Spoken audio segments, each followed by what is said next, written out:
We're live. What's that? We're live. Oh, yeah, you're right. That's cool.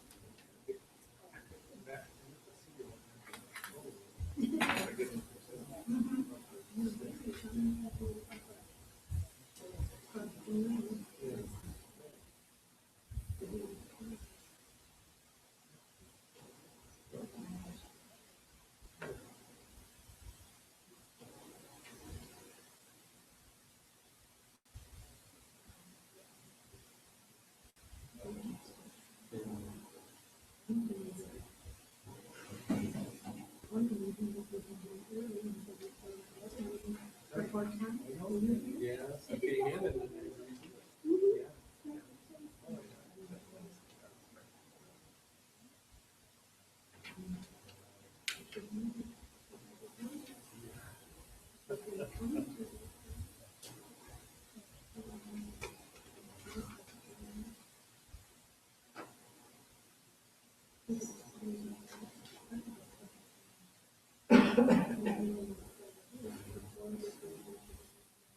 Right.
Here.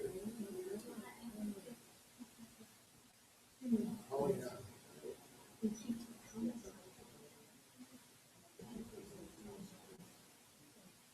You're good.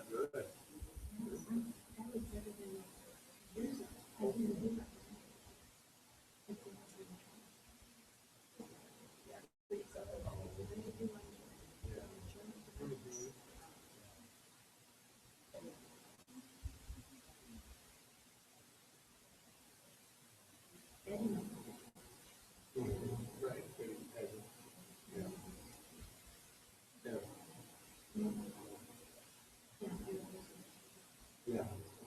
Yeah. Yeah.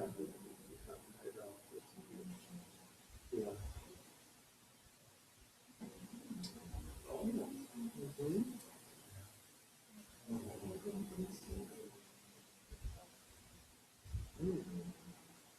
Yeah. Oh.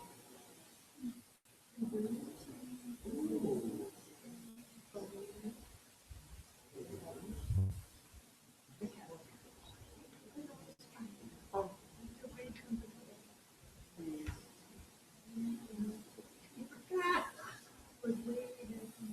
Okay.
Well, they call it.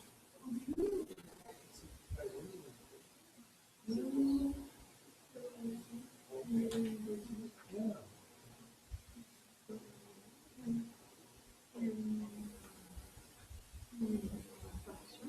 Mhm. Yeah.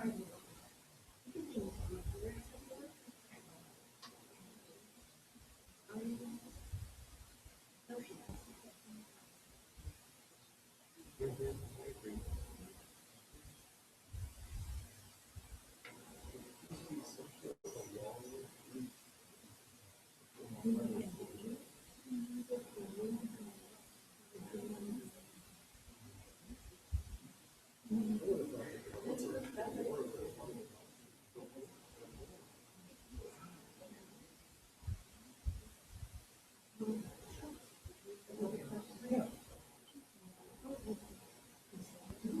Yeah, right. She's right across.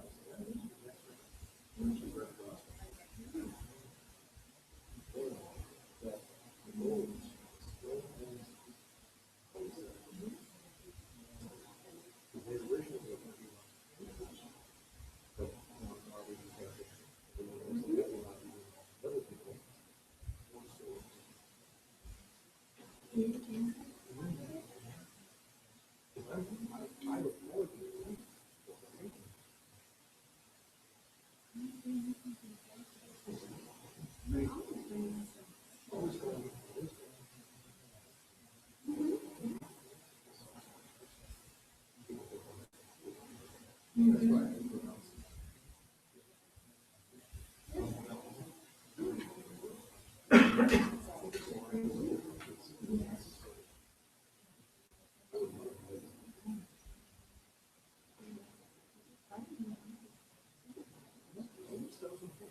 Oh, yeah.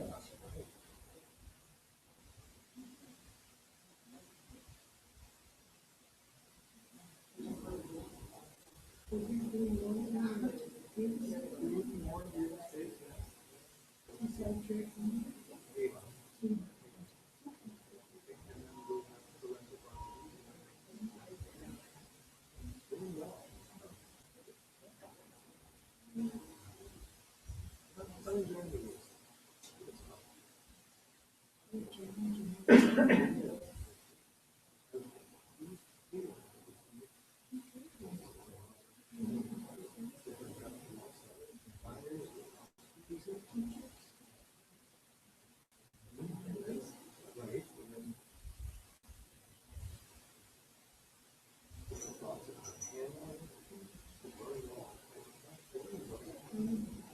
Great people. Hey, sit down. You're good. No, they do. All right. Good, good.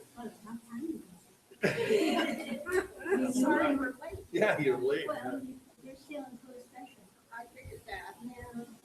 I had to be, I put out, I put together the pack. Oh, yeah. Oh. I know how long it is. Oh. I told you, I don't have to hurry. Yeah, yeah. Oh,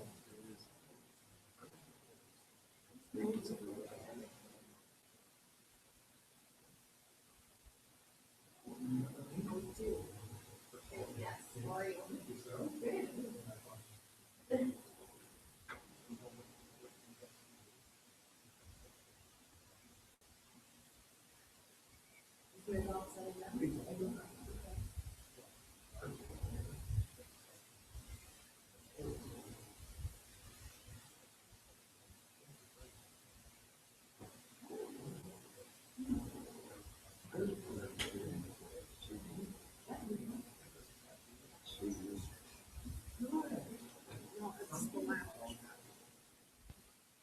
Additional use.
Yeah. I had to see you again.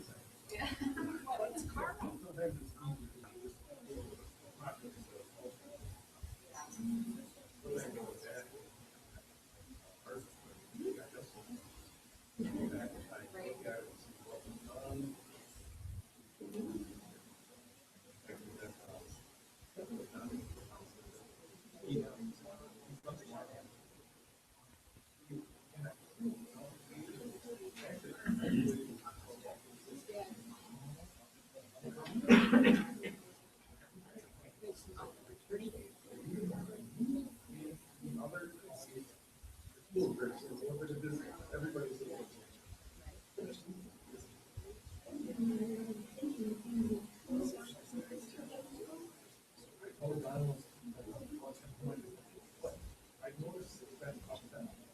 Yeah, there's some things that Yeah, right. And then he told me that. And then he said.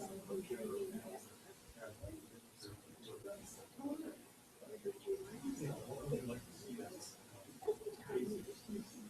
Because the thing.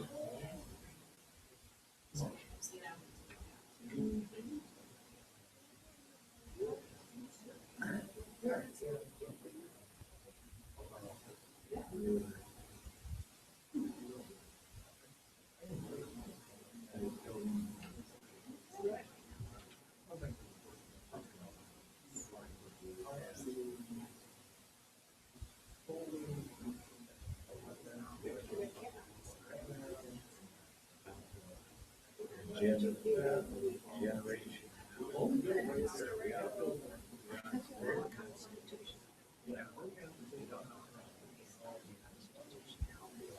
I've got those books.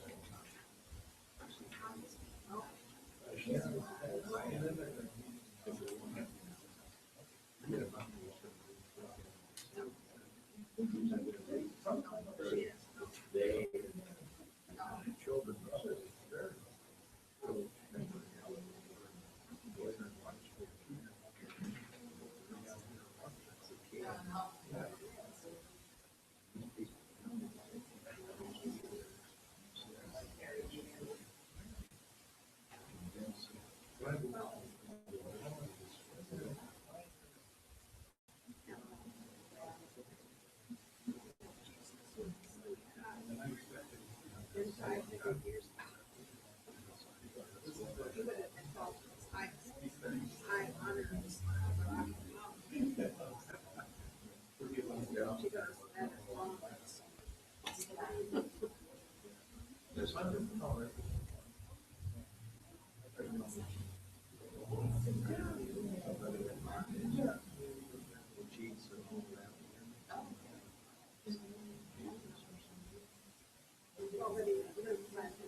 turn on. And it will tell you that cars turn on.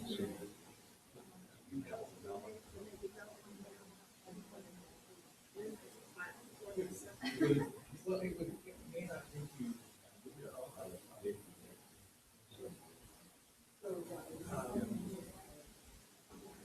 It comes out. Very well.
We have.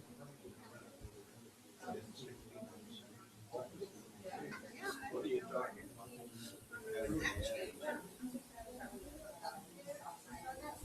I'm curious. Yeah.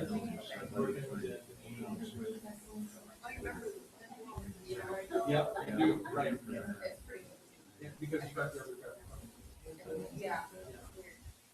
I didn't think any of that. That's city. Well, you can tell them too. Sheriff or mayor, you got sprinklers on every residence. That's true. Every piece of land, including residential. Well, that's right. Well, you look at it and go, oh,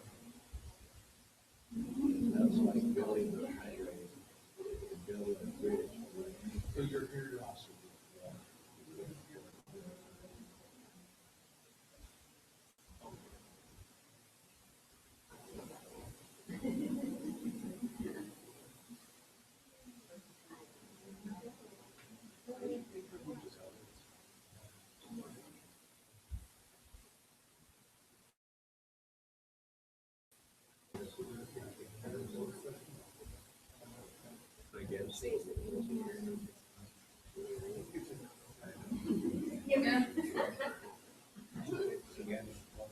so which one now?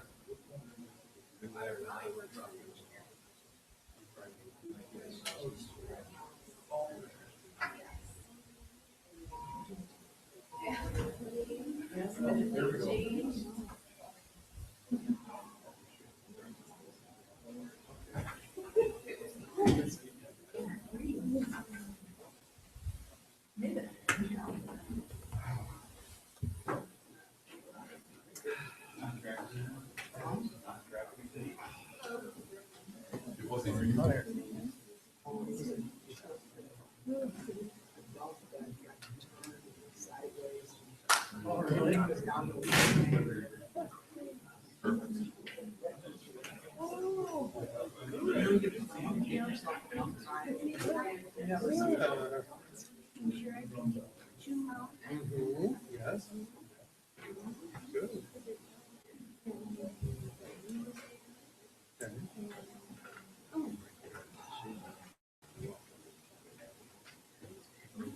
Okay. Okay. No. We are back in open session. Is there a motion for adjournment Make a motion to adjourn. and a second? All in favor? Aye. Aye. Opposed? Motion carries. We are adjourned.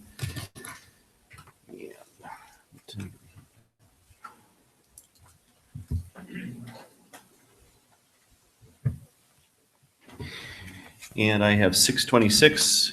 Welcome to the Plan Commission and public hearing beginning at 6:26 PM, October 8, 2015. I'd like to call the meeting to order and begin with the Pledge of Allegiance. Is there anybody out there that would like to lead us in the Pledge of Allegiance? Come on up.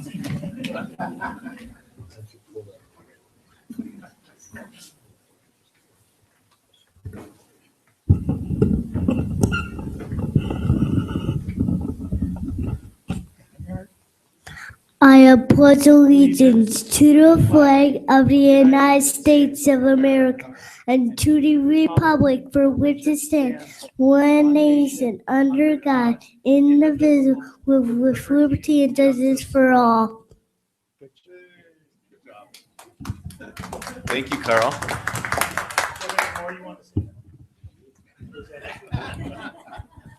Wait till public comments. He's really going to give us. Madam Clerk, would you call the roll? Supervisor Fisher, Here. Commissioner Stigler, Here. Supervisor Durr, Here. Commissioner White, Here. Commissioner Miller, Commissioner Buchholz, Here. Supervisor Wolf, Here. Commissioner Flanagan, Here. Supervisor Radke, Here. Chairman Merrick. Present. Thank you. And Madam Clerk, have we met all of the open meetings laws requirements? Yes, we have. And then we can begin with citizens' comments. Anybody? Going once? Going twice? Then we can move on to the meeting minutes of August 27th, amended minutes from August 27th. I'm on the board meeting. Oopsie. Here we are. Public hearing. Notice is hereby given that the joint public hearing will be held by the Town of Waukesha Plan Commission, Town Board, and staff representative of the Waukesha County Department of Parks and Land Use to consider the request SZT-1817 of the FRED Lathers LLC. Their address is 789 North Water Street, Milwaukee, for conditional use. The conditional use is proposed in order to accommodate a proposed single-family condominium project on the west side of County Highway I and a single-family subdivision project on the east side of County Highway I. The subject properties are described as follows. Properties are identified as WAKT 1411.996.001 and WAKT 1421.998.004, published in Waukesha Freeman on September 26th and September 29th. All interested parties will be here. And we've got a representative from Fiduciary here. Would you like to come on up and make your comments first? I'd like to, I guess it's okay to have Jamie do the staff report. That'd be fine. Jamie? Thank you, Mr. Chairman. Before you tonight is the FRED Lathers development. We've been going through a series of incremental approvals for the development that is both on the west and east side of River Road. 2 months ago, we saw a conceptual plan from fiduciary with regard to the development, and Plan Commission and Board provided comments back to the developer. Last month, they came forward with a certified survey map for the west end of the property so that they could split the developable land from the conservancy land, as well as a rezone. Both of those were approved by the Town Plan Commission and Board and are in front of the county approval process. Tonight is kind of one of the last steps in the process where they are requesting a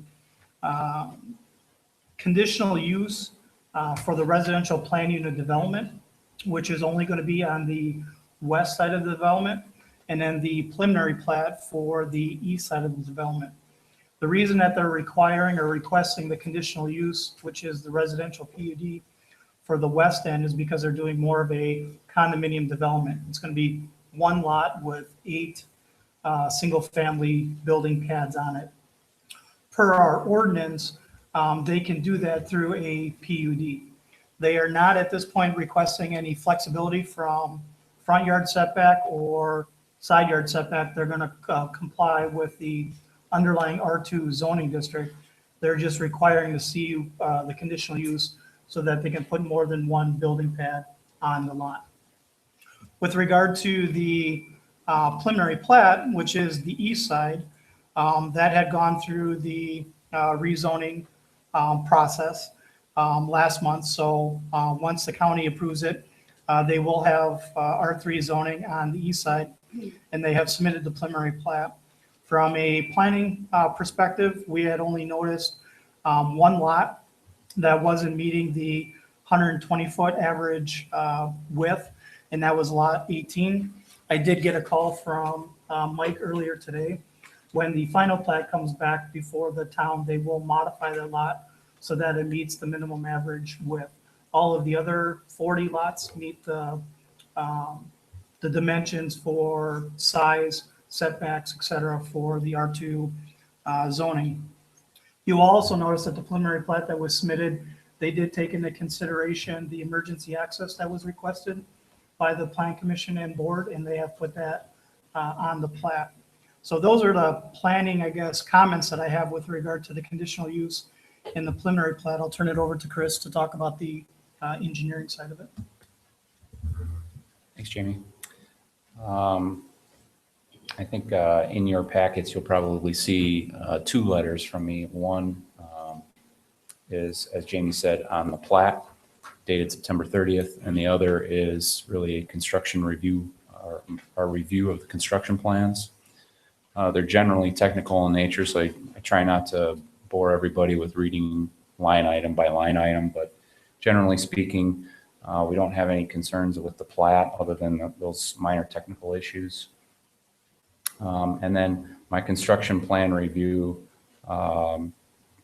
again, generally dealing with drainage and stormwater management type big picture items for me, erosion control related issues such as slopes and things of that nature. Just trying to make sure that things work better once they're constructed. Making sure building pad elevations are high enough versus the water that's potentially flowing in the ditches and in the stormwater ponds. So there again, the final real approval for all the permits for stormwater management and erosion control are going to be coming from the county. But other than that, I think for the most part, their plans are in fairly good shape, and obviously I'll coordinate with the county as we move forward. Thank you. Nancy? I'm going to make a few extra comments. I just want to clarify that the public hearing that's currently open is regarding the west side of County Highway I only for the planned unit development for the multifamily. So the preliminary plat is not part of this conditional use process or the public hearing. And I also want to point out that the property was amended, or the land use plan was amended in 2011 by the town and county. That land use plan amendment was subject to a few conditions. I did mention this at the previous hearing for the rezone. One is that the subdivision in general had to be laid out as a conservation design, which is, partly why they're here tonight for the plan unit development on the west side of the road. But also on the west side of the road, they were required to dedicate lands to the county to comply with the park and open space plan. And that dedication needed to extend 85 feet upland of the wetland. The current boundaries do not do that. So they are going to be meeting with the county next week, and we'll be discussing that boundary. So there, you will probably see a boundary change after tonight's meeting. And the trail is also proposed outside of the county ownership. And I'm not sure, we'll have to discuss this at the meeting. I'm not sure what the petitioner's intent is, a trail or be owned and maintained by the county. But if it's going to be owned and maintained by the county, I would assume they would most likely want that trail in their county-owned lands. And then as part of that, I guess, one question for the town would be with a PUD, if there's a rear yard setback, because those rear units are going to go pretty close to the county-owned land. So I don't know if you have any kind of a setback that you require for a PUD, or if you do, if that can be flexed as part of this process. It was my understanding in speaking to Mike that they were going to comply with the 20-yard rear yard setback from the lot line of the CSM.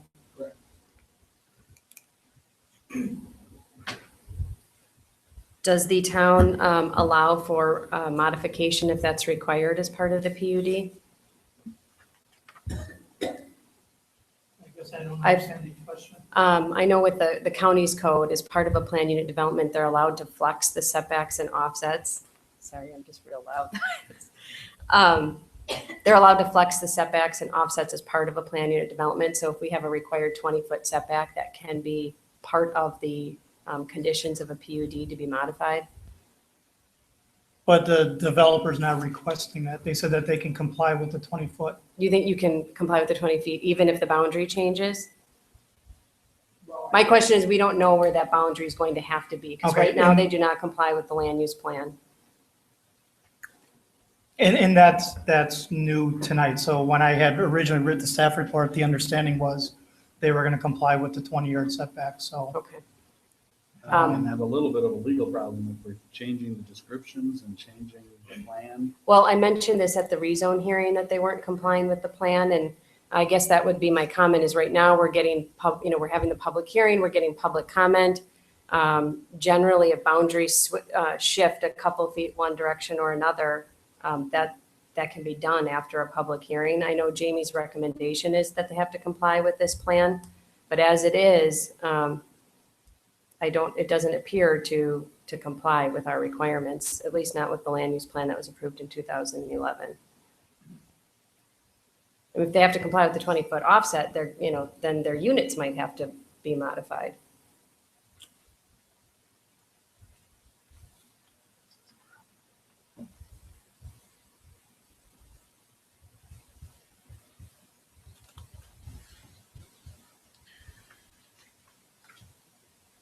Let's continue with the public hearing and see how we're gonna resolve that issue.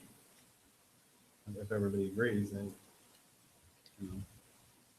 And then I would also just like to point out that the property is currently under the process of being rezoned. On this side of the road, it would be going from A1 to R2, and then the EC, C1, and AE will remain as is. As part of that, they're allowed a total of 9 units. They're proposing 8 units. That's per the county's density requirements. I know the town's density requirements are a little less restrictive. So they would comply with our density, and then they also comply with the county's PUD conditional use standards with the required amount of open space requirements.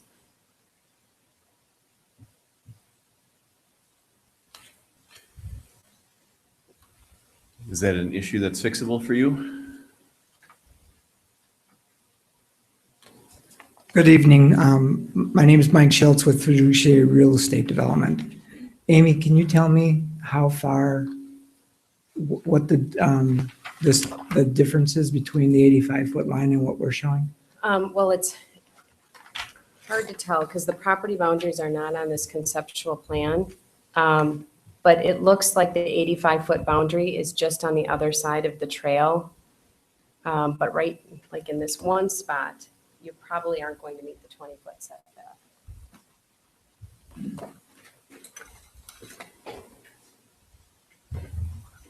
Let me just see.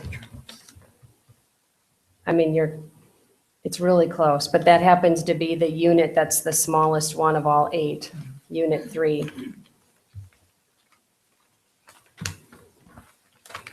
And then Unit 8. So it's Unit 8 and Unit 3. But we have flexibility with this road. Okay. We can back road. And as part of the layout, our Land Resources Division has also contacted the petitioner because they have not applied for a stormwater approval. And we can't guarantee that the site has the appropriate area to accommodate stormwater management. It was submitted yesterday Okay. for both sides. So we do not have that information. If you're considering only approving a very specific plan, we don't know yet if they have enough area for stormwater management. We also don't know if they have enough area for the private septic systems. There's also an archaeological hit that I mentioned at the last, I mean, all of these items were mentioned at the last hearing, but the archaeological hit, I believe extends potentially on both sides of the road and over the highway or below it, or where, somewhere along there, if it exists. Mike, I thought Craig had mentioned that you guys had already investigated the you got me doing it. Right. Archaeology. Right. That's the information that Craig passed along to me. And that is not an issue. It's not an issue. What about on your stormwater and erosion control plans? Did you address whether or not there is adequate area, and then also the on-site sewage disposal systems? Yes. Okay. Does the Environmental Health Division, have you submitted anything to their office regarding? Well, the final design isn't done, but I mean, we've had it sized and we feel comfortable that there's enough area. Okay, so before the county will move this forward to the commission, we do need to know that they have the appropriate sizing for stormwater and for the septic sites. So I would, I guess my recommendation would be, if you're not comfortable, you may need to keep the hearing open or decide whether or not a modification to the plans is appropriate. And the sizing is something that your staff is going to determine, the environmental health and land use? Yes. Okay. Mhm. Well, you'll verify it. Well, they will, if they submitted the materials yesterday for stormwater management, the first step is to make sure they have enough space allocated. Then the very specifics of the stormwater management can be done at a later date, but preliminary approval would ensure that the ponds or infiltration facilities, whatever you're proposing, are appropriately sized. And then the septic systems, they have to give the Environmental Health Division the tests and locations of the sites. And I know they were concerned that there's not a lot of room out here to put those systems in. And I'm a little bit at a loss because I've been with Fiduciary for 6 months and this project dates back to 2004. And it's my understanding from talking to Craig that during those years, through various meetings, a number of these issues have been raised and, to the best of my knowledge, addressed and taken care of. I But know. it sounds like that's not the case. No, I mean, originally, I think you had proposed additional units and it was determined there wouldn't be enough room, but the Environmental Health Division hasn't received the revised information for less units. Okay.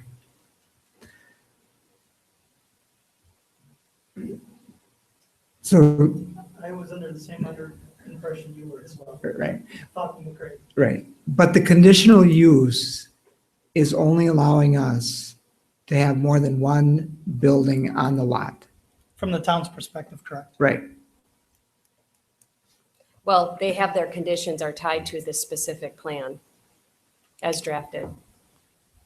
So it's more, I mean, they're considering whether or not you can have more than one unit per lot, but then it also comes down to how many units exactly are you being allowed, and then what plan is acceptable. It's been my understanding, though, that we were on the same ground, that it's always been 8 units on the west side and 40 units on the east side. So I don't see how that would change. Well, and I think that came down to density, so they're allowed that many per density, but when you start planning it out, sometimes other restrictions come in play. I don't know, hopefully it does meet our requirements. Right, but I mean, when we start working through our final engineering, if it's determined that there's not enough detention, there's not enough area for septic sites, then we're gonna have to revise our plan and lose units. Right. But as far as the conditional use, allowing for more than one building on the lot, and the fact that we're not asking for any variance from the R2 zoning, I mean, Well, and what- that will be for the town plan commission to decide. I also just want to point out with the units over here for the PUD, the septic sites, the last plan that the Environmental Health Division saw, they were proposing 12 sites initially. And that's the last thing that they saw, and that was years ago. So when I came with the CSM to talk to them and showed them the conceptual plan, it was, they took it down to 8. So I would, strongly suggest that you actually submit something to them showing the soil tests Sure. and the mound sizes, because he said that was the issue, that you couldn't have the 12 units, A, for density, and B, there's just not enough space for those mound systems. well, the proposal is for 4 mounds. Okay. So for, And they don't, and what I'm saying is they don't have that information yet. So. Mike, Okay. was that something you submitted yesterday, or has that not been submitted to the environmental health? that was something that I understood had been submitted prior. Okay. So I'll have to verify that. Supervisor Fisher? Just to ask a question, I'm sure someone in the room knows the answer, but I'm a bit confused. I see the public hearing says that the conditional use is both for the proposed single-family condominium project on the west side and the single-family subdivision on the east side. Maybe I misunderstood it incorrectly, but I thought it just said it's only for the west side. So what is it? Is it for both sides, or is it only for the west side? The county's notice is only for the west side. Our notice is for both sides. Where's our notice? Do you have the notice in? Isn't it only for the west side? Oh, so we do. Yeah. The county. On the agenda here, the one that you read, So, it does. Mr. Supervisor, could you point, Kelly? Yeah, I'm just looking at our agenda Agenda. here under item 6. Under the public hearing, it says that the conditional use is proposed in order to accommodate a proposed single-family condominium project on the west side from Trunk High and a single-family subdivision project on the east side of Trunk Highway I section. Properties are described as follows, and that's published and so forth. So I'm seeking to clarify whether it's just the west side. And your notice was specific to just the The west condominium? side. Okay. Right, it was my understanding the east side is a subdivision permitted by right per the town's R3, provided the rezoning gets passed. Does that answer your question, Supervisor Fisher? To answer the question, I don't know if that makes any difference or not. I guess that's what this is. Doesn't make a difference.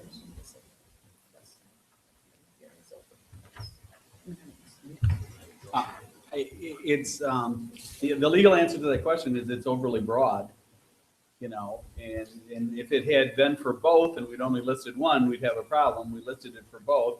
It is technically an error, but I don't think it's an error that misled the public. Conditional use, because we could say that we're only going to give a conditional use on the one side of the road, even though it had been noticed for both sides. But the public hearing is clearly correct. And the agenda there's some surplusage, words. So clarification for the record, needs to reflect really is the fact that they the west side. Yes. So would it be appropriate to adjourn the public hearing to the next plan commission meeting? Let's talk about that for a second. I need to question the county. You've looked at our staff report. That's what you're looking at and you've raised the question on. And it would be specifically. My comment regarding the staff report would be if the town was comfortable with the conditional use, the concept of the conditional use in 8 units or less. The condition number 4 recommends compliance with the layout on the exhibit. Yep. I think that's an excellent point. And I think you can expect some changes. Okay. So before we close the public hearing, here's the issue. The county has specifically pointed out that there will be changes to the plan. If they're substantial, we're going to have to come back for a public hearing. If they're not substantial, but the way we wrote it, and our staff wrote it this way on purpose, it would have to be identical. And so the county is absolutely correct. If everyone would pull up their staff report, please, and go to page 2 with me, and I'll have the planner and the engineer jump in. On condition number 2, I would recommend you say the conditional use approval is limited to FRED Lathers LLC for the construction of a maximum of 8 single-family condominium units. And on number 4, I would say the development shall substantially conform to the layout. Now, that means they got to meet the 20-foot, they got to meet all the requirements. If they don't meet the requirements, we're coming back. Okay? Absolutely. And if they meet the requirements, but they tweak it in a way that you don't find to be insubstantial, or your staff does not think he needs to come back here. If it's a substantial change, we're going to be back for a new public hearing. They're telling us they don't feel it's a substantial change. The county's saying we can't say for sure because we haven't reviewed the stormwater, we haven't reviewed the septic. If it's substantial, we're going to be back here. We're going to have to publish a new public hearing. So the risk is, if it's substantial, we have to do a new public hearing. If it's not substantial, they can proceed under this conditional use. Have I stated that correctly, planner and engineer? Now, if you think that you want to adjourn this regardless, you have the right to do that and let them come back with the changed plans so that you can look at the changed plans before you decide on the conditional use. Does that make sense? I have addressed to as best we can, and as I think the best our staff would recommend. We're not wanting them to have wholesale changes to this plan based on the county's review without you looking at it.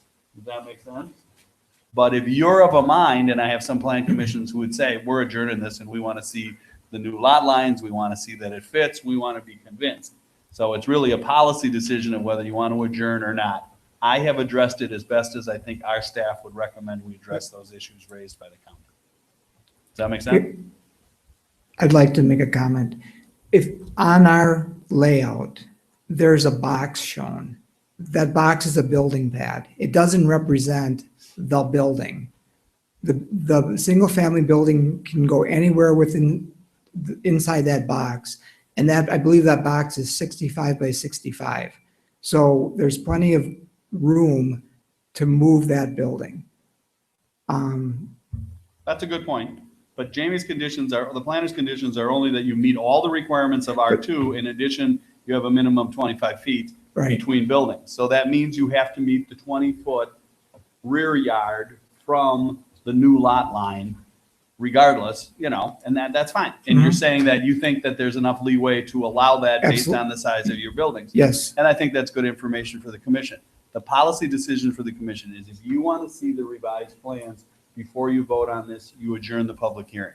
If you don't need to see the revised plans, as long as they're substantially in conformity, you close the public hearing and you make your recommendation. Commissioner Buchholz?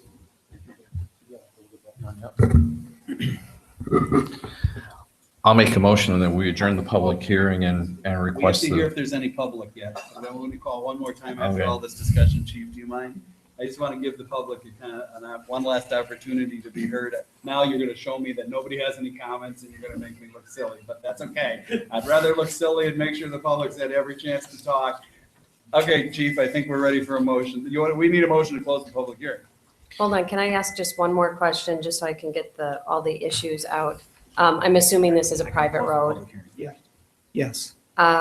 And then are you proposing or is the town requiring a turnaround at the end of this long cul-de-sac, or are you using the second entry exit as your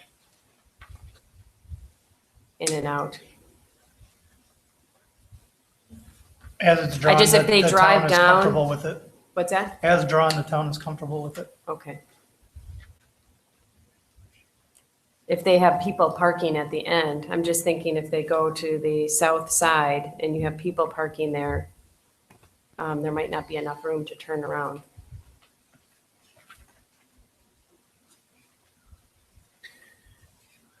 Usually there's some kind of T turnaround or small I- cul-de-sac. I'm sure that we can accommodate that.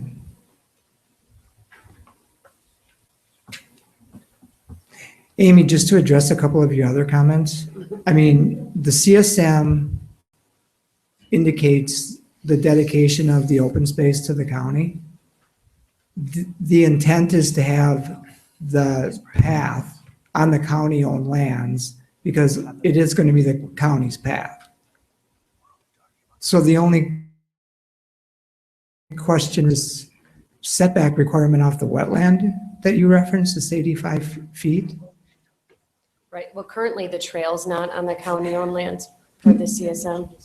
Right, I understand. Okay. Yeah, Yeah, it would be the 85-foot setback, and if you extend the county-owned land to 85 feet, it just gets tight on units 3 and 8. and again, And I think we want that box, we're gonna want the box to meet the 20-foot setback, And- because and we're we gonna can do assume that, people sure. can build anywhere in the box. Right. Right? So if you can meet that requirement, then it sounds like that part of it will probably be okay. Right. Then we just need to deal with stormwater and erosion, or septic systems. And it's not uncommon for us to get this detailed information after a public hearing and potentially see tweaks to the plans, because the applicant does want to have some comfort in knowing they're going to get a certain number of units before they do detailed engineering. But with that being said, I don't know what the Yeah, result will be. no. I mean, the layout that you're looking at was one that was developed a number of years ago, when at that point in time, there must have been some input from the county that the trail was to go where it was currently shown. But, Yes, mean- it's essentially 75 feet from the Yeah. wetland is what. right. But as a developer, if that's a public pedestrian trail, we would prefer not to have it on our site, Yep, I think we would prefer that too. so.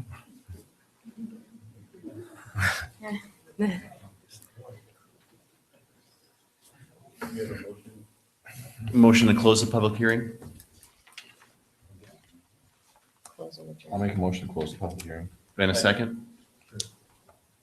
All in favor? Aye. Opposed? Motion carries. The public hearing is closed. And then, do we have a motion to adjourn? Hold on. They gotta make a recommendation. Conditional use or a recommendation. Well, are we gonna do that if?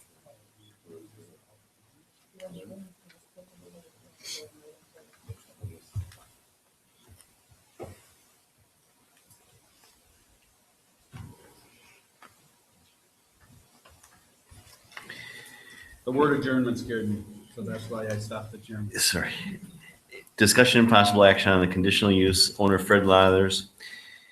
Part of the southwest quarter section 29, part of the northwest quarter section 32, and part of the northeast quarter section of the northeast of section 31, T6N range 19 east, town of Waukesha. More specifically, the properties are located on the west and east sides of County Highway I, River Road, south of Foxvale Court. Tax key is WAKT 142 199 8004 and WAKT 14119960001. And we need a recommendation to the town board.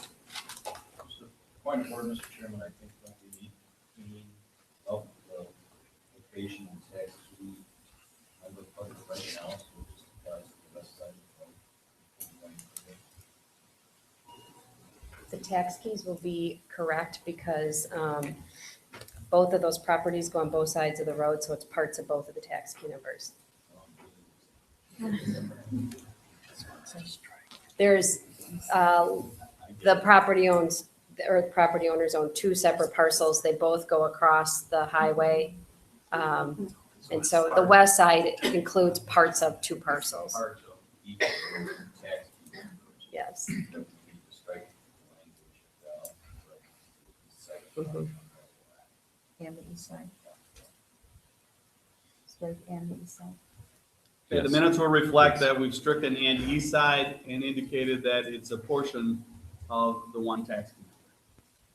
Both tax key numbers. Okay, it's a portion of both tax keys. Thank you. So noted.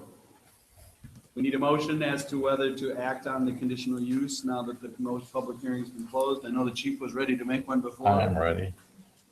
Mr. Chairman, I'll move that we table this and ask for appropriate drawings and corrected drawings come back to us. Table to a date certain. Okay, now we have a problem. If we close the public hearing, you have to make the decision based on what you saw anyway. So if we didn't, if you wanted to see it, then you should have adjourned the public hearing.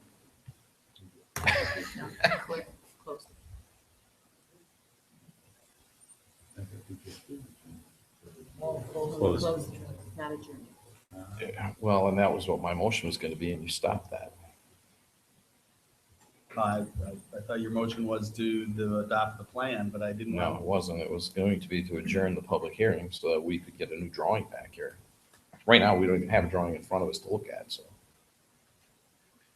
Okay, well then, do we want to reconsider the motion to close the public hearing and to hold the public hearing open to look at the plan? And we can make that motion. I'll make that motion. And a second. Second. All in favor? Aye. Aye. Opposed? And now we need a motion to adjourn the public hearing to November 12. 12th at 6 o'clock. I'll make the motion to adjourn that public hearing until the November date. November 12th at 6 PM. And a second. Commissioner Flanagan. All in favor? Aye. Opposed? Opposed. Motion carries.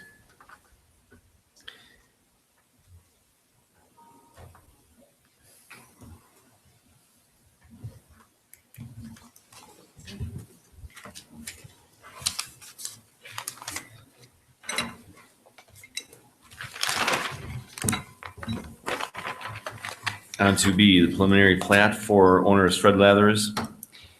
Location is part of the southwest quarter section of section 29, part of the northwest quarter section 32, part of the northeast quarter section of the northeast section of 31, TN6, range 19 east, town of Waukesha. More specifically, the properties are located on the west and east sides of County I River Road, south of Foxvale Court. And we'll have to strike on the west. Good night, thank you for coming. Good night, ladies. Tax key numbers are WAKT 142 199 8004 and WAKT 1411 996 001. And we are looking for a recommendation to the town board.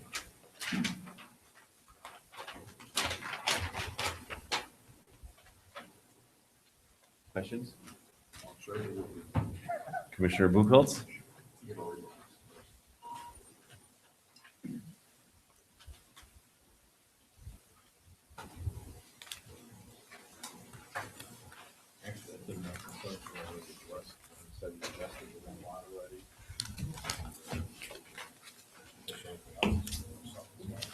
Yeah, what they're gonna be looking at doing is, I believe it's Road 8, I think is that how they defined it, Street A.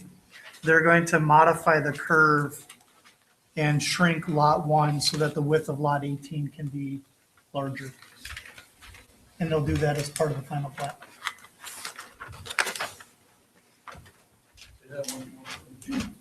So where Street A comes in from River Road, just to the south is Lot 18.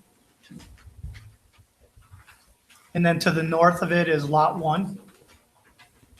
They're going to change the radius of the curve to Street A so that they can make Lot 18 wider.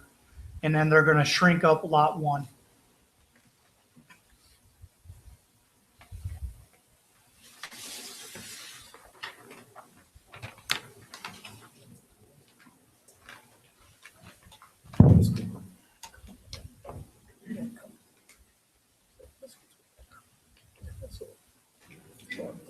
Just a simple question, don't mean to be offensive, but why do we have a verbal description of that rather than a drawing? Because as of this morning, we were still working with our engineer on trying to get the calculations for Lot 18. And because we didn't have the AutoCAD drawings, we were relying on the engineer to provide us with the dimensions.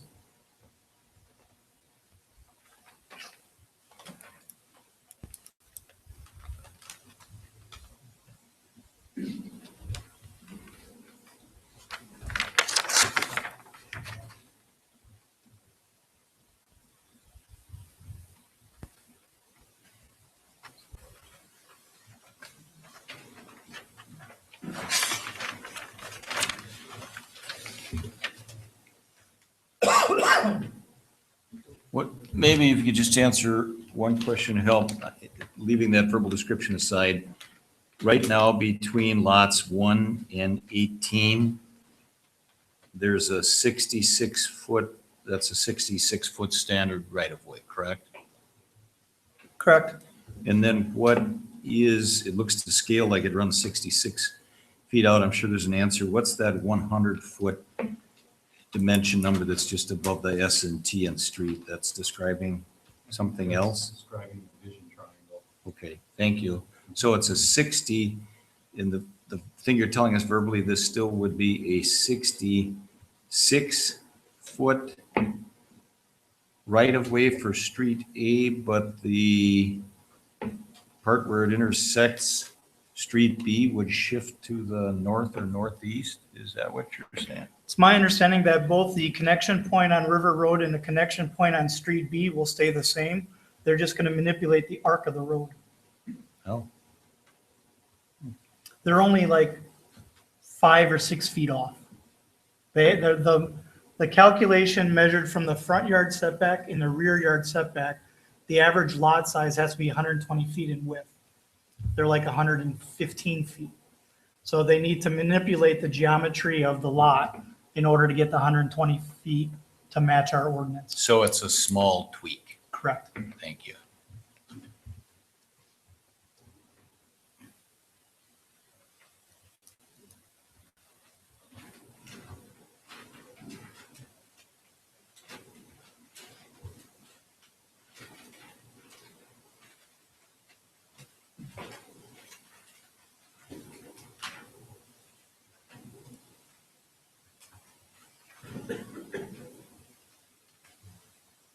I have a question on the first sheet of drawings that we're looking at that has Court A and Court B between 2 and 33. And I guess the same question somewhat would apply between lots 10 and 11 that comes off of Street B on the other one. The fact that those lots aren't together, I think that's previously where we're talking about a pavement connection. Is that correct? That is correct, but when the town required the emergency road or chose to remove it, but leave it as open space so that there still can be connectivity by way of greenway between the south side of the development and the north side of the development. Okay, you answered my question. Thank you.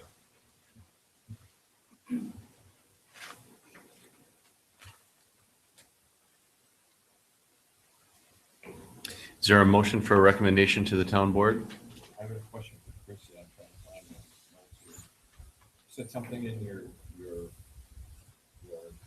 Chrissy said something about a swale or diversion or something from from infiltration pond 1 and 2 to 3 or something, and I'm trying to find where you wrote that. I can't find it. Yeah, probably what you're not. I'm not sure what that refers to or what you're talking about. I think what you're not seeing is the set of construction plans that we did get. You know, I don't think the set of construction plans that's got the plan and profiles and the storm sewer construction and stuff like that is in your packet. Okay. They referred to the southern part from detention pond 1 and 2 to pond 3, correct? That's, I guess Maybe you can help me with the comment number on the letter. that's what I was looking for, which comment it was. So, 3. I guess silt fence or temporary diversion swale on the southeast portion. That's the first one. Southern portion of development from detention pond 3 to infiltration basin 1. I think that's just a temporary ditch that we'd like to see them build, or a diversion of sorts during construction when they're grading. Okay, so To kind that's of not protect the something that's going wetlands to and- stay. That's not something that's going to stay there. Correct. I'm like, where are they going to put it? Yeah, it's temporary during grading. Mr. Chairman, Yes. so we could move this along. If I could just ask a real quick question, I'm prepared to make a motion for approval, but I want to make sure I understand what we've got in front of us. I guess the question just to Jamie would be on your staff review. You've got a couple notes about the preliminary plat there on the back of the last page. Could I characterize those as just pretty routine and not anything that's particularly exciting? And Chris, for your part of your letter, most of your comments with regard to that preliminary plat are pretty much dotting the i's and crossing the t's. They're not really issues of great consequence. Is that a fair characterization? I believe that's correct. They'll probably end up having to resubmit a preliminary plat to address it to make sure it's correct, but I don't know if we necessarily need to act on that. Good. And Mr. Chairman, I would move to approve the preliminary plat of the Lathers East subdivision with the conditions of approval that have been presented in the letter from Fourth Engineering and, let me get it right here, Engineering and, help me out. Fourth is fine. Fourth is fine, and Reichert Milky in their correspondence of September 30th and September 29th respectively, and I so move. Mr. Stigler, thank you. Any further comments? All in favor? Aye. Opposed? Motion carries. On to C, accessory building, owner is Gary and Cynthia Charbonneau. Location is South 40 West 22606 Summer Hills Drive. Tax key is WAKT 139099905.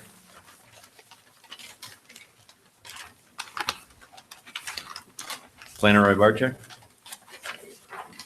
Thank you, Mr. Chairman. The petitioners before you are wanting to construct a 24 by 30, 720 square foot accessory building on their property. The height as measured from grade to peak is 22 feet 4 inches. The appearance of the accessory building will be compatible with the principal residence. They're proposing LP Smart siding in a tumbleweed tan, and then the LP Smart trim in almond, and then do elk weatherwood shingles, which are an ultra green, and then also a dark oak garage door to match the existing residence. The accessory building will be used for the storage of yard maintenance materials, seasonal equipment, patio furniture, flower pots, and an ATV. The reason it's before you tonight is because it's over the 600 square feet. So it requires plan commission and board approval. With regard to the height, it does exceed what is allowed in the RE single family residence estate district. However, we do have the two waiver provisions in our ordinance. First one being that if you're matching the roof pitch of your house, you're allowed to exceed the height within the zoning district or for every foot you exceed the height, you need to be 2 feet away from your side lot line. In this case, they are going with the height matching the actual roof pitch of their house. So with that, on page 2 of my staff report, I have a recommendation for the Plan Commission, subject to 8 conditions. With that, I'll turn it back over to you. Do we have any questions for the Charbonneaus? Mr. Chairman, I'll make a motion to approve with the conditions recommended. Second. Any further discussion? I have a question. Yes, ma'am. We do not have to get any signing or papers or any regulations or restrictions because of 22, 24. You can just, the builder can just apply for the permit now? Correct. The only restriction you're going to have on your property is you have to fill out the deed restriction saying it's not used for commercial or industrial purposes. But after tonight, if the Plan Commission approves it and the board approves it, I will issue Martin, and then you can come in and get your building permit from Martin. There will be a fee for the building permit, and then you can start construction.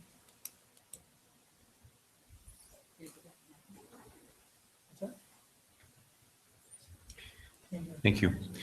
Any further discussion? All in favor? Aye. Aye. Opposed? Motion carries. On to D, site plan of operation. The owner is Owen Levin Patera. Location is West 245, South 3255 Industrial Lane. Tax key number is WAKT 135-496-8001. And we are looking for a recommendation to the town board. Planner Rybarczyk.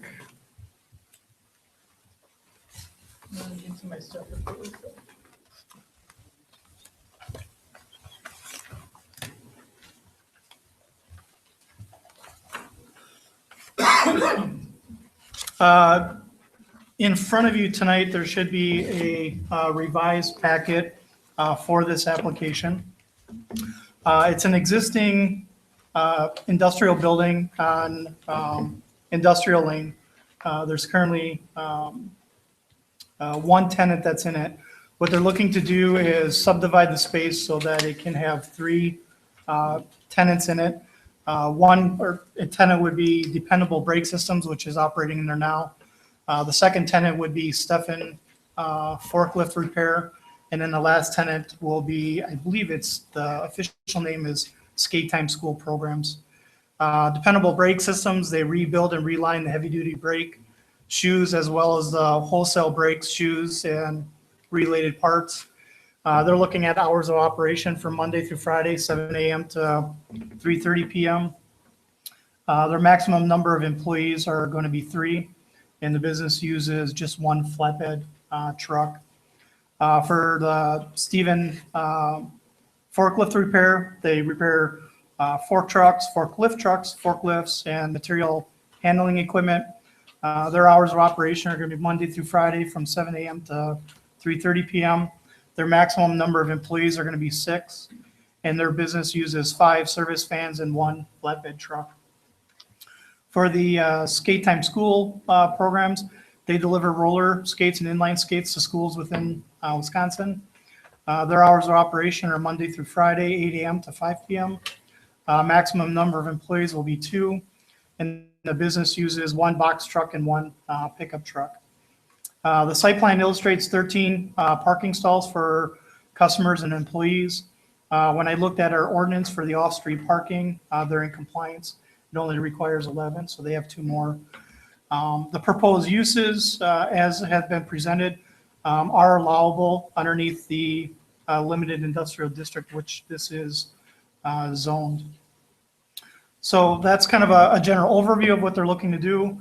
I've gone over a series of the floor plans with Building Inspector Montoya and also the Fire Chief. There was some issues, and they've addressed those, I believe, in the latest floor plans. That's why you have the new packet before you. So with that, on the second page, there is a recommendation for approval if the Plan Commission so chooses. So with that, Mr. Chairman, I'll turn it back over to you. Mr. Patera, are you in the audience? Owen is not, I'm Kevin. Okay. Why don't you come on up for a moment?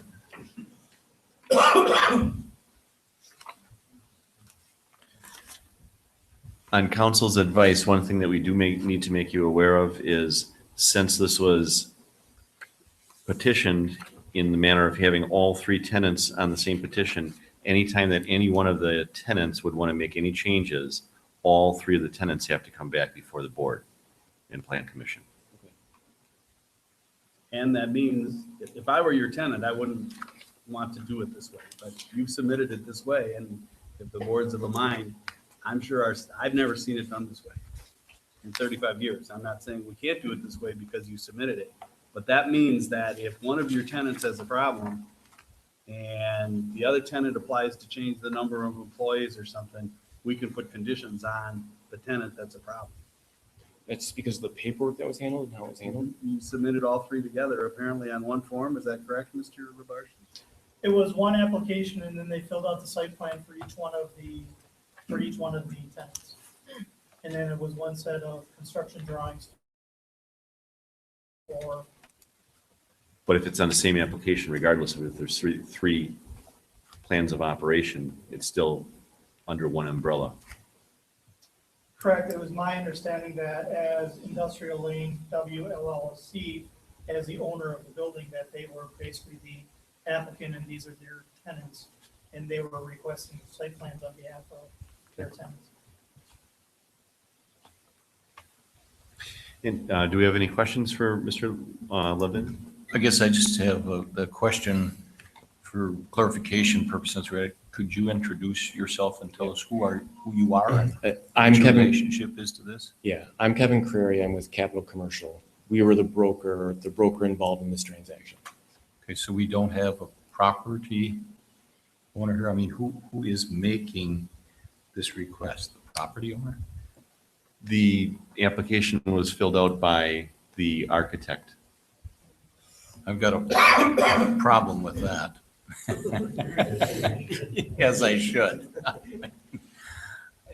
We've been through these things many times in the past, particularly with multiple entities involved in, and I really think we've got to have clarity with these plan of operations, whether they are property owners, whether they are tenants, whether they're design professionals, whether they're real estate agents or whatever. I just think that that's kind of a mess, and I think this speaks to that example. I don't mean unkindly to you, sir, but I don't know at the end of the day who's making this request on behalf of whom and who we would grant it to. I just don't understand that.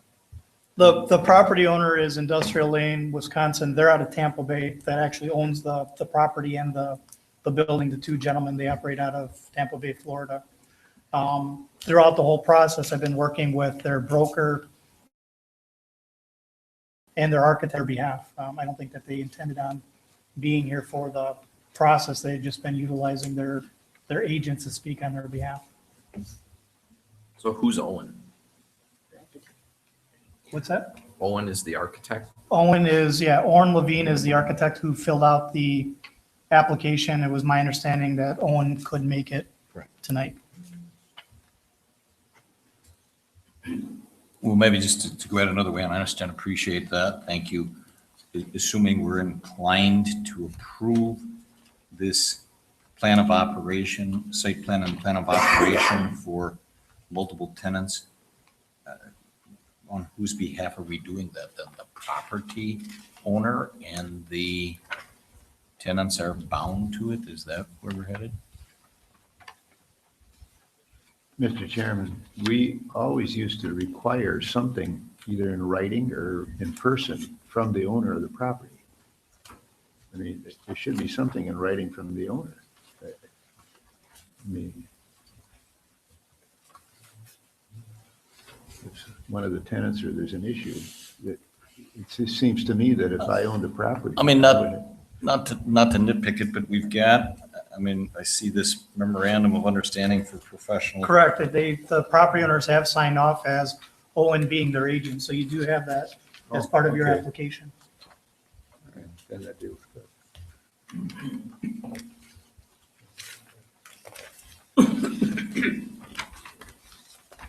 everybody understands what my concern is. I mean, the one tenant, you know, I just wouldn't rent a spot if I thought that all my behavior was gonna be controlled in part by the other two tenants. I have a question. You understand what I mean? I mean, I have a question for you. Yeah. Your concern is with the plan of operations, not the site plan. The site plan could be with the owner. well, I guess, The site plan is going to be the same for all of them, no matter what. It's the same building. well, generally a site plan for instance, dependable brake systems would show unit one of that building and the parking lot.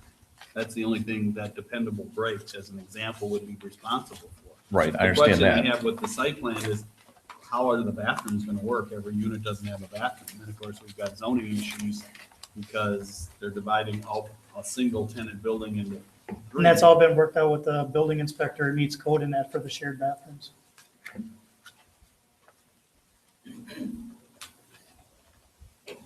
I mean, in some respects, I guess it's a minor point. I'm not saying you can't do it in the staff and that the planner didn't do it right. It's just if I were one of the tenants signing a lease, I wouldn't want to be burdened by the fact of being responsible for somebody else's oil and grease and hazardous substances when I want to be a standalone site plan and plan of operation for myself. I understand your concern. We have those issues all the time when we're in Rockwood Way. I mean, Do not they to- have separate site plans and plans of operations. They And do, then- they do. And thank gosh they do, because with fire inspections, we'd have a huge issue if they didn't. Now, tell us, chief, and that's very helpful, if you found a violation on one of these, you write it up on all three of them, I'd have to. because we approved it as a single. Correct. That's Does that why make it'd be sense better. to everybody? I understand exactly. what This you're is the saying. first time we saw it, because Yeah. it just got in front of us. We're working this out on the fly here a little bit. and We don't normally do that, but we understand there was a situation where we got put on, and we're trying to address it. Knowing what you know now, do you want to continue to move forward? And is that something that would be acceptable to the tenants? But it sounds like it's more of a paperwork issue in terms of each tenant then provides their separate site plan. Is that correct? Instead of, And they would come in then and answer their questions. They would have paid the $200 fee, and they would have each submitted individually. We have tenants all the time who submit, the property owner signs it saying, yes, I want to rent to this tenant. But then the tenant, I believe was what the supervisors, then the tenant would be here to answer questions about their business and, are you changing oil? Are you doing mechanical? What are you doing on these, in this space? We don't always have, correct me if I'm wrong, gentlemen, we don't always have the owner here if it's a tenant who's renting a space, do we? Not necessarily. If the owner's- Here's, I think, The question, big picture, part of it, we're here to try to make your dreams come true, but this is what the town is up against. I mean, if you look at our agenda, it says the owner is Owen Lavin dash Patera. That's you, right? that's not me. No. Who's that? It's not. Owen Lavin is the architect. What's that? Owen Lavin is the architect. Okay, and you are who? Kevin Carreri, I'm the broker. Okay, so we got the broker. First of all, Owen Lavin from Patera is not the owner, right? Correct. So that's what we got on here. You're the broker. We've got Jim Schwind on here in Palm City, who is the owner. We've got 3 tenants. I mean, if we end up with an issue there that the operation of one of these 3 tenants is not according to the plan or what or not, I mean, who is the town to turn to try to address that issue? Well, You, sir, the real estate broker, the architect, the owner, the tenant. I mean, that's where my issue is, that I think there's not clarity in terms of who's making this request and application and who's responsible for performing in accordance with it. That's my issue. I think to answer your question, I think ultimately it always reverts back to the property owner, although the tenant would be your first contact. And you do have the architect Owen listed as the responsible party, and that's who the owner of the property selected as their agent. And that lasts for how long? Night? Sounds like a legal question. The agency relationship, yes. Scott relationship. I don't disagree with the chairman's point that, you know, we could bring action against the tenant or I'm concerned about the red tape of these poor guys at Stephen Forklift. When Dependable Brakes leaves, Stephen Forklift has to come back in here because they're all on the same approval. And they think they've got their approval, but their approval could change then. You know, if we've got a parking problem out there or something we don't normally deal with. Why would it be Stephen Forklift? Why can't it just be the owner of the property coming back and changing the site plan for another tenant? I mean, the way that it was Okay, explained. I don't disagree with that, but that's a semantic argument. The people, and yes, we can make that argument, but if I rent a spot, I think I'm gonna be in that spot and I got my site plan and plan of operation approval. I don't think that every time there's a new tenant in that building, I'm gonna be brought back in and subject to new conditions. That's the point that if I were a tenant, I would be concerned about. Does that make sense? Yes, the building owner, I don't see it this way, where I don't know that I've ever seen it. The building owner asking for a site plan and plan of operation, but he can't put any other tenant in that building. Correct, but Without if, coming back. right, but that would be the same case if it was a single tenant. If they left and someone came in, they'd have to come back for a new site plan, plan of operation before they could operate in that space. True, but Stephen, if Dependable Brake Systems leaves, then this owner has to submit for a new site plan and plan of operation for the entire building. That's not typical. Stephen Forklift Repair and Skateland and Skate Time School programs shouldn't be subject to a new review just because Dependable Brake Systems leaves. It's only because he filed that way. Usually you're protected by your site plan and plan of operation for your unit, as long as you stay in that unit and you don't make any change. I think what's unique about this though is most of the building itself, even though it's split up into 3 tenants, there's a lot of internal shared uses that no matter what, if one tenant leaves and a new one comes back, you may have to open up the other site plans as well to talk about the shared bathroom and the shared use of the office spaces. Okay, well, that wasn't shared with us. I didn't know that. I didn't pick up on that on your, because it says the petitioner property owner desires to convert existing industrial spaces to 3 tenant industrial spaces. I read that to mean 3 separate distinct spaces. Understand what I mean? So I only got this tonight too. So I didn't read it that this is like some kind of condominium or something where they're sharing offices and bathrooms and. No, but you had pointed out the shared bathrooms earlier on in the conversation. My real point was one of the units doesn't have a bathroom. Well, and we really don't have 3 units, we have 2 units, because 2 of the units are connected. So you're telling me that the one that says existing warehouse on the far right of the demo front, exhibit 1, I'll call it. Go to the proposed floor plan. Don't look at the existing floor plan. Go to the proposed floor plan.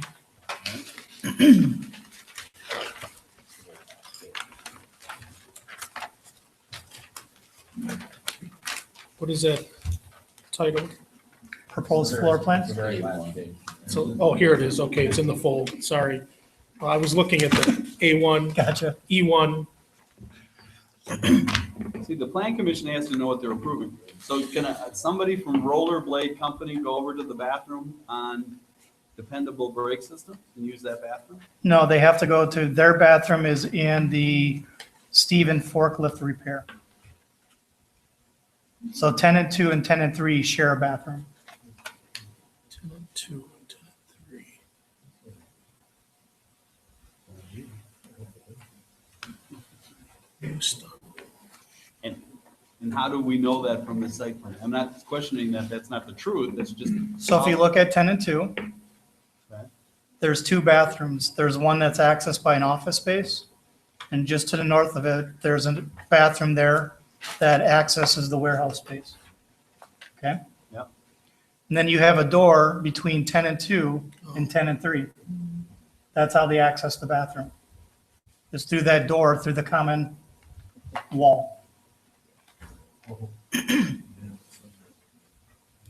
And according to Martin, because of the low number of employees, you can have a shared bathroom. it meets building code. The rollerblade, they only have 2 employees. They don't foresee having more than 2 employees. That's what they've had all along. So therefore, per building code, they don't have to have their own bathroom. Same way as 10 and 3, their entrance from the parking lot is through 10 and 2 space.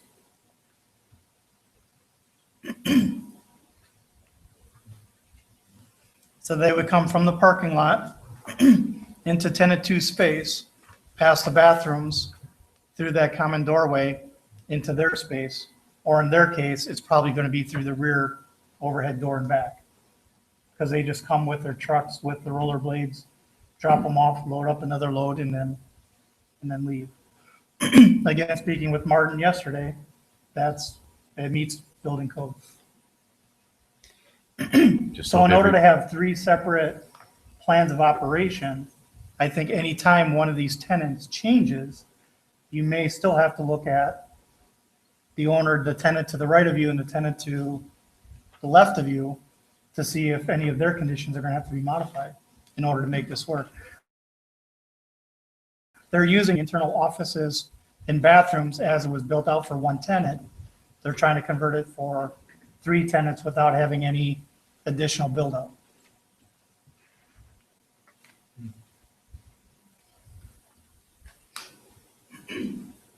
Hence the justification.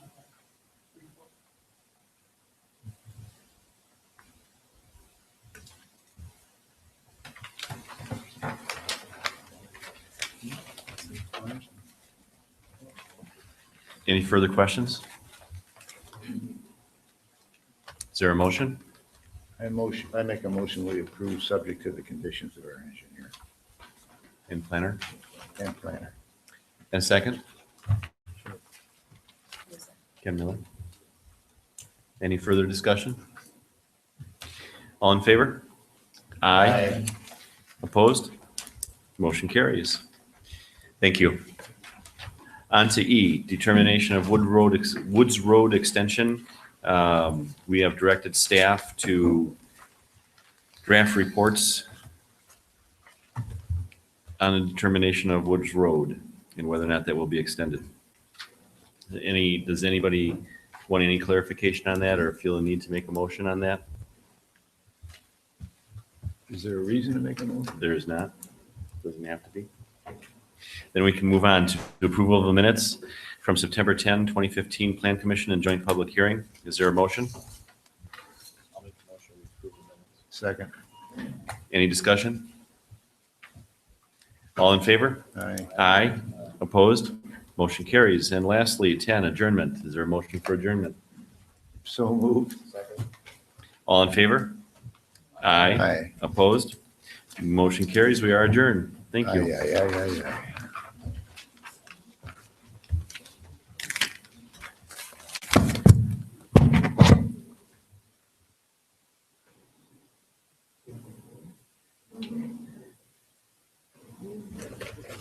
Five minutes, please.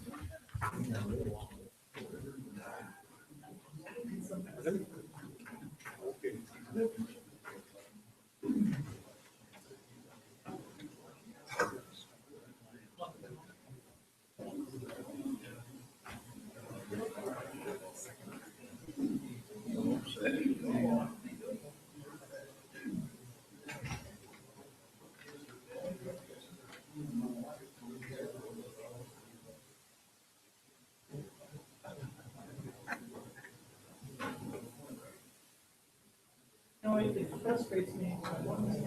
They the county knows that you have cases, why do they wait for the public hearing and set the hearing?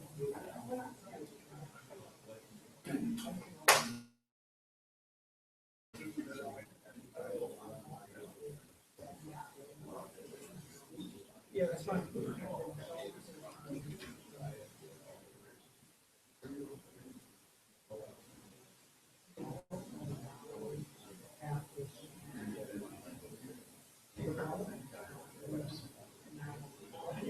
One of what else is driving me nuts is that the county doesn't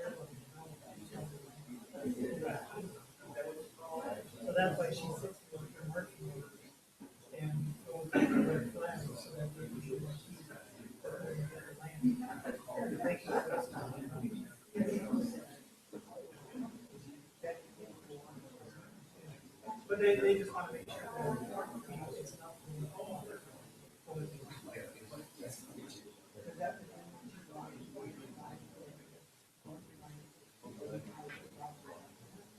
Yeah, we're the, that was always something.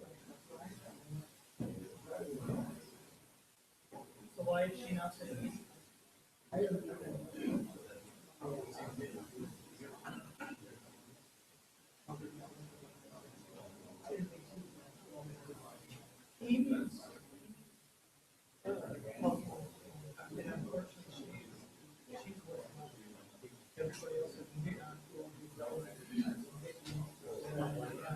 think basically. I think Philly is left.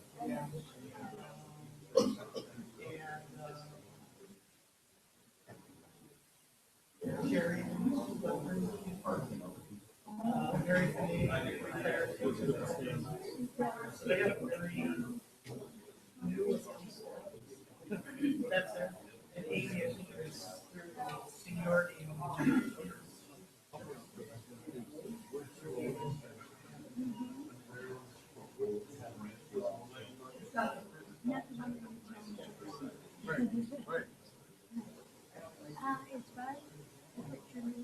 You know, and it's funny because she called me earlier and asked my staff, and said they gave her a key, and they never got help. You never showed everything.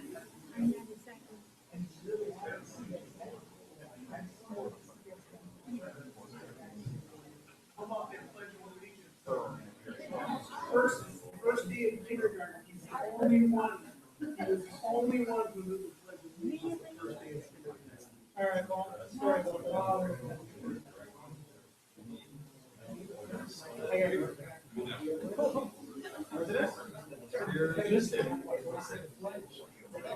Yeah, we have flexibility. This would separate. Yeah, I know whatever. Those are driveway. No.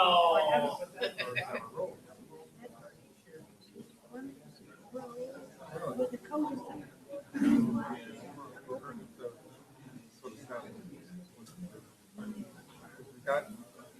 And this is what doesn't make sense because that's the house, that's the other house, that's the shop, one of the shops, the other shop. I don't think that's the right spot.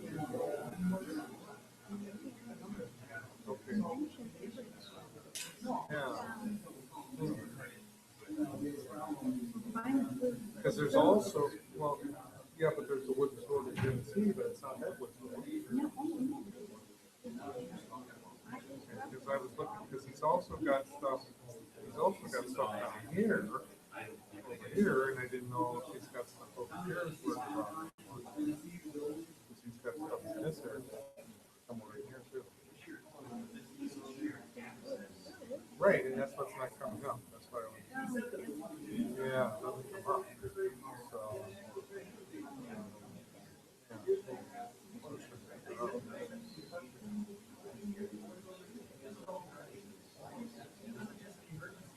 That's the cruising.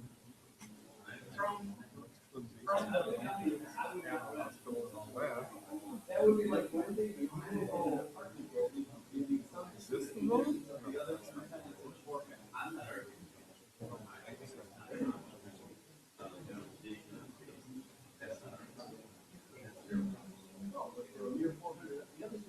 Maybe that is it. Well, this could be it. It's just a little turnaround. We got here. That's by the barn. Yeah, that's the barn. Where they sell the dog food. Yeah. Constantly amazing. All right, gentlemen and ladies, that's 5 minutes.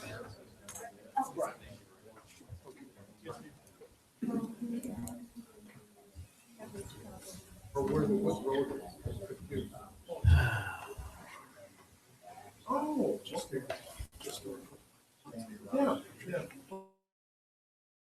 Okay. Right. Yeah, over, okay, I know exactly what that is. Good evening, ladies and gentlemen. Welcome to the October 8th, 2015 Town Board meeting beginning at 7:45. I'd like to call the meeting to order and begin with the roll call, please. Supervisor Fisher? Here. Supervisor Durr? Here. Chairman Mayor? Present. Supervisor Radke? Here. Supervisor Wolf? Here. And Madam Clerk, have we met the requirements of the open meetings law? Yes, we have. And we can begin with citizens' comments. Going once, going twice. And we'll move on to approval of the amended minutes from August 27th, 2015. Is there a motion? I'll make a motion, we approve the minutes from August 27th, 2015. And a second? I'll second. Any discussion? All in favor? Aye. Opposed? Motion carries. And on to, if there's no objection, we'll take September 10th and 24th together. I'll make a motion, we approve both September 10th and September 24th minutes. And a second? I'll second. Any discussion? All in favor? Opposed? Motion carries. On to 6, discussion of possible action on recommendations from the Town Plan Commission. A, conditional use on the part of the southwest quarter section, section 29, part of the northwest quarter section, section 32, and part of the northeast quarter section of the northeast quarter of section 31, T6N, range 19 east, town of Waukesha. More specifically, the properties are located on the west and east sides of County Highway I, and we need to strike and east sides of County Highway I, River Road, south of Foxvale Court. The tax keys are WAKT 142-199-8004 and WAKT 1411996-001. The recommendation from the Plan Commission was to table this issue to a date certain of November 12th.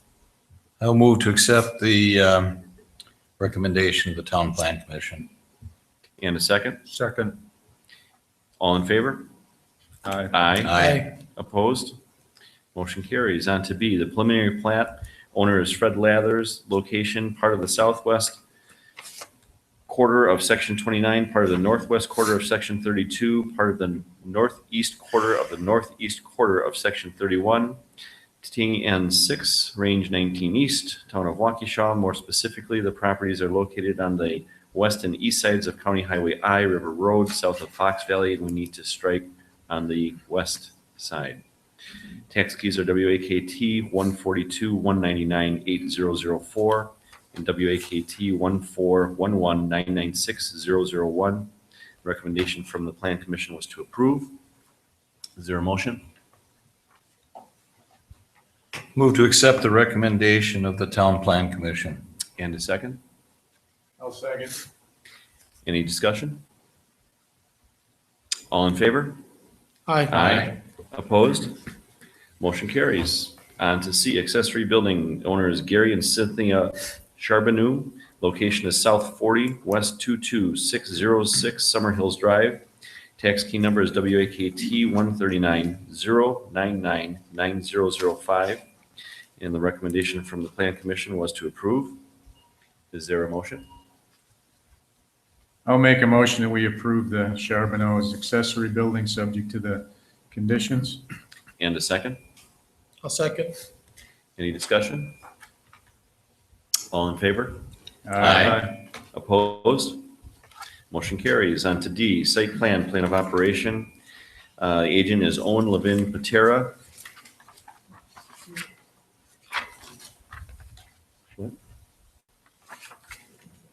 Location is West 245, South 3255 Industrial Lane. The tax key is WAKT 135-496-8001. The recommendation from the Plan Commission was approval. Is there a motion? I'll make a motion that we approve the site plan and plan of operation for the Owen Levin Patera properties on Industrial Lane. And a second? Second. Any discussion? I am of the opinion that these should be separate site plans. I understand that this is a unique situation, but for the reasons that were discussed during the planning commission meeting, I think a policy or procedure of tying these groups together is the right direction to take. Thank you. Supervisor Fisher? I agree with Supervisor Durr. I voted to move that along to this level of discussion, but I agree with him.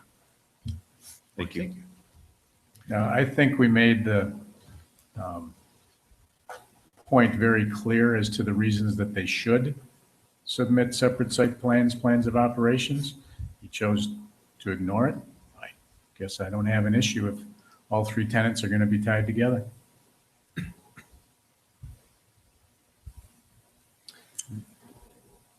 Anything further? Is there a motion? I'm sorry, we have a motion and a second. All in favor? Aye. Opposed? Nay. Opposed? Motion carries. On to 7, new business, discussion and possible action on the following. Reduction of financial assurance on Gittner Drive. Engineer Janelli? I think there's, did you want to do 6E? Yeah, I'm sorry. Woods Road, the determination on Woods Road was to have the staff draft their responses, and I don't think we need to take any other action on that tonight.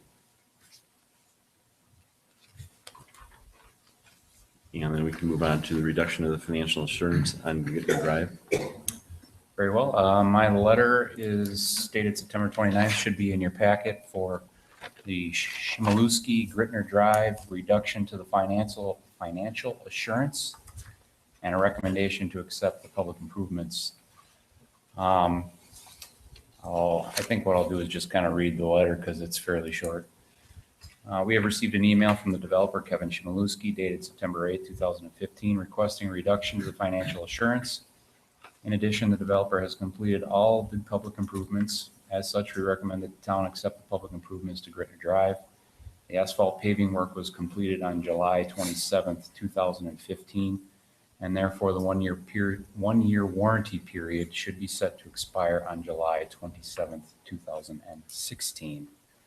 It is our understanding that the original financial assurance was established in the amount of $70,016.80, which included a 20% value of $11,002.80. The developer agreement states that 20% contingency value should not be released until after the one-year warranty period expires. We understand that the current financial assurance is in the amount of $28,280, and we therefore recommend that it be reduced by $17,198 in order to equal the 20% contingency value of $11,002.80. And then lastly, we recommend that the town review the public improvements prior to next July to determine if any repairs are necessary in order to correct them under the warranty period. Any questions for Engineer Janelli? I've got a real simple question. I just note, in even looking ahead on the agenda, this is referenced as a reduction of financial assurance, and we often talk reduction of letter of credit. Is this a different instrument or something than a letter of credit? Yes, I think Kevin provided the town with a cash bond or a check in essence. As his project proceeded, I believe we've had one reduction to that cash, so he got some of his assurance back. And now he's got the whole project done, and we're just kind of holding the last little bit until the one-year warranty is up. So you've got two things to act on in this one letter. One is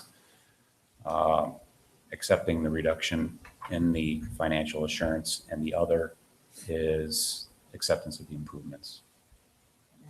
I'm sorry? And the acceptance of roads is in another section. Correct. It's in another agenda item. Okay. Yes.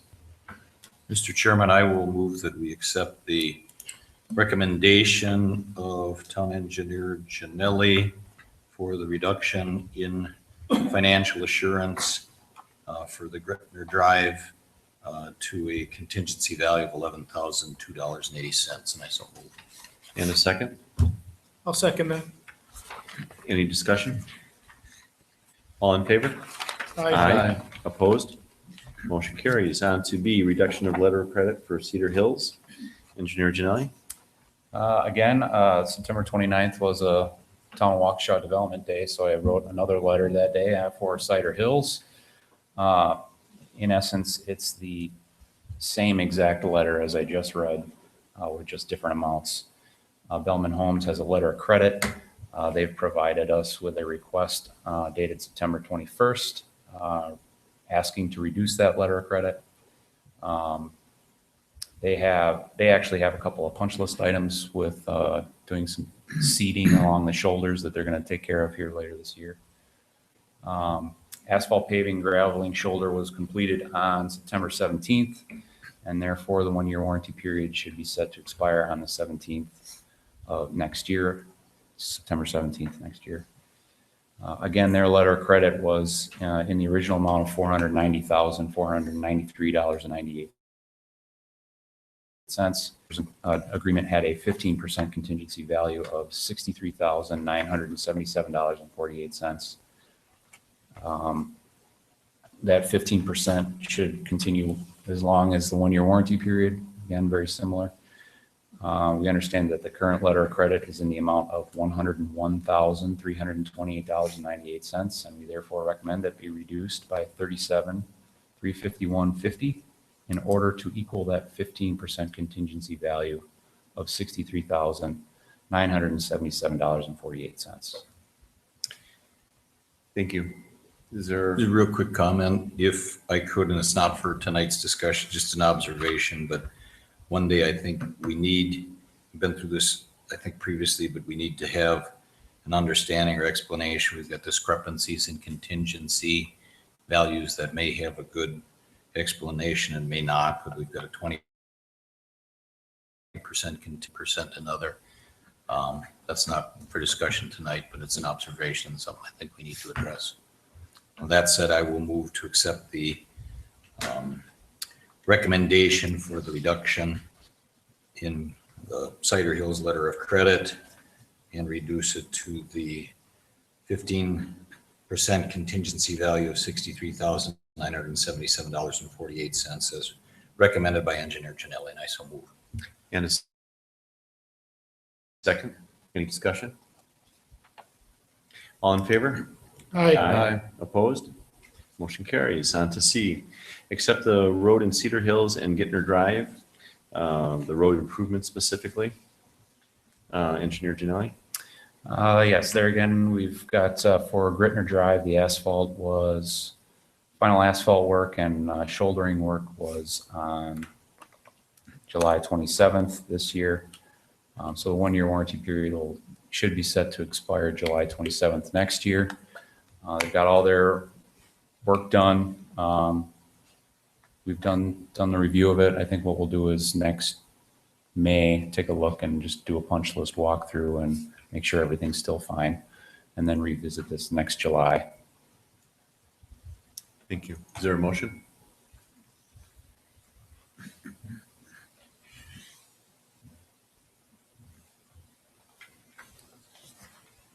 Anyone?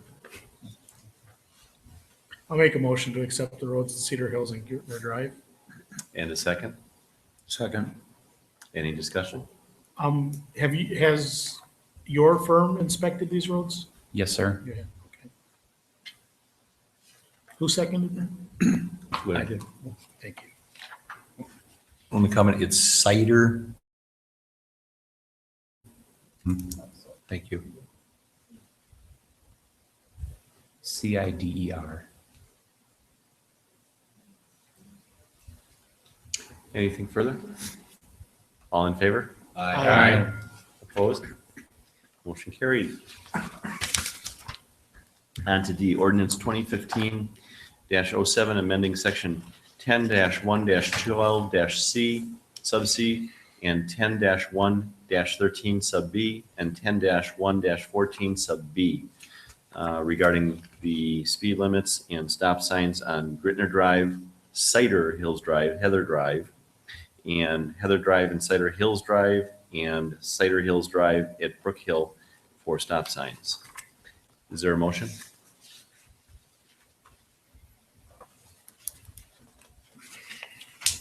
I make a motion to accept the changes noted in ordinance 2015-07. I'll second. We just ask a question for discussion. What is I understand we're amending the ordinance. What is the status of any of these? I mean, are these signs presently posted or that's yet to come or what? What part of each? Will be posted. I believe the stop signs are in, the speed limit signs are usually not placed, and we just call it 25 miles an hour, local road speed. Okay. I mean, I guess just a follow-up question to that, if they're not there, I understand we're amending the ordinance. Are we actually putting on any of those, are we putting speed limit signs or not? We typically don't on the subdivision roads. Okay. So why are we amending the ordinance for Grutner Drive when really all we did was expand? Wasn't that already identified in the ordinance as a 25-mile-an-hour speed limit? Grutner Drive? No, it was not. It was not in the ordinance. Okay, thank you. Anything further? Well, fire, that's where the fire chief lives, that's why. Insider knowledge. I did. All in favor? Aye. Opposed? Motion carries. On to 8, announce closed session. You are hereby notified that the town board of the town of Waukesha will convene and may upon motion duly made and seconded and acted upon by roll call vote as required under Wisconsin Stats 1985 sub 1 sub E go into closed session during the course of the meeting. The town board members may attend the closed session. The purpose of the closed session will be as follows. Purpose of the meeting is to deliberate or negotiate the purchasing of public properties, the investing of public funds, or conducting other specified public business whenever competitive or bargaining reasons require a closed session as authorized under 19.85 sub 1 sub E, specifically to be discussed the joint municipal court agreement with the Village of Big Bend. Is there a motion to go into closed session? Move, we go into closed session. And a second? Second. And Madam Clerk, a roll call vote, please. Supervisor Durr? Aye. Supervisor Fisher? Aye. Chairman Merrick? Aye. Supervisor Radke? Aye. Supervisor Wolf? Aye. And we will adjourn into closed session. If there's no objections, President Sonnenberg from the Village of Big Bend is here. If there's no objections, could we invite him into the closed session? No. No. We're negotiating about what we're gonna do with them, so they can't play. Well, we're not